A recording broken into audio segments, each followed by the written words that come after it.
Okay, would you please introduce yourself?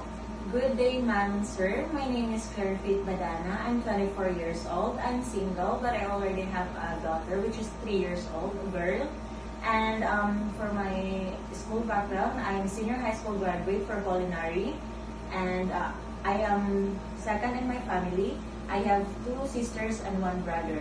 Okay, so do you have experience as a domestic helper before? Yes, ma'am. Ma'am, sir. Here in the Philippines for two years. 2 years. From January 2021 to October 2023. Okay, so what are your duties and responsibility? I cook, I clean the house, and also take care of their children. Okay, how old is the children that you took care?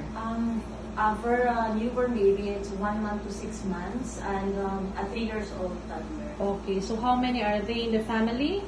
4. So only one helper in the house? Yes, ma'am. Okay, so what do you prefer to take care? Newborn, children, or elderly? Children. Children. So if your holiday is not on Sunday, do you agree? Okay. It's okay. Are you willing to share room with babies, children, and elderly? Yes, ma'am.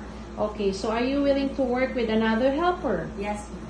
Are you willing to take care of dog or cat? Yes, ma'am. Are you willing to take care of disabled? Yes, ma'am. Do you drink alcohol or smoke regularly? No. Do you eat pork? Yes. Do you have tattoo? No. Do you have vision problems? No. Do you hold any certificate like first aid, caregiver, nurse, and babysitter? No. Have you any prolonged illnesses undergone surgery? No. Have you ever involved in any criminal labor police cases? No.